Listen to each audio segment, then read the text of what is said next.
Semalam, Zionis Israel mendakwa telah berjaya membunuh salah seorang pemimpin kanan sayap ketenteraan Brigid Al-Qassam iaitu Raid Saad, dan baru petang tadi Hamas mengesahkan kematian itu.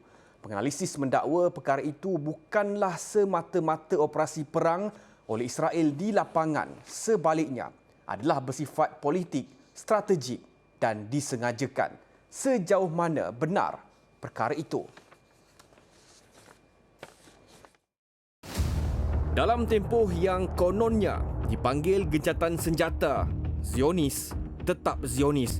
Entiti pengganas itu meneruskan agenda menjadikan rakyat Gaza sebagai mangsa segala azab dari mereka atas alasan kononnya menghapuskan Hamas.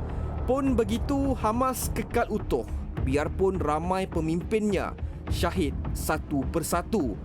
Terbaru semalam, Zionis mendakwa Raid Saad, komander kanan Brigid Al-Qassam, berjaya dibunuh.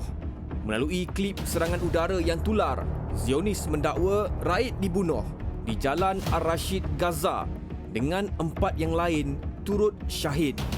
Quds News Network menerusi artikelnya bertajuk What is Israel Seeking by Targeting Who it Calls Hamas Second in Command in Gaza melaporkan sasaran ke atas Raid bukan langkah ketenteraan di medan perang, sebaliknya satu usaha terancang.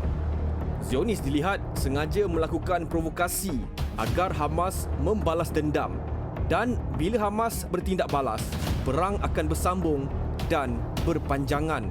Inilah yang amat dimahukan Benjamin Netanyahu meneruskan perang. Israel menuduh Raid salah seorang dalang Taufan Al-Aqsa pada 7 Oktober 2023. Raid juga dituduh bertanggungjawab mengawasi pengeluaran senjata bagi Hamas. Atas alasan keselamatan yang kabur itulah tentera Israel melancarkan serangan membunuh Raid. Itulah Zionis, mereka, dan mencipta tuduhan palsu dan tidak berasas, lalu menghalalkan pembunuhan demi pembunuhan. Penganalisis politik Asia Barat Dr. Iyad Al-Qara juga melihat Israel terlalu mendambakan tindak balas atau retaliation oleh Hamas daripada serangan seumpama ini. Jika Hamas bertindak balas, Zionis akan menjadikannya alasan untuk kepentingan politik mereka selain menggambarkan penentangan terhadap Hamas yang kononnya pihak yang melanggar perjanjian.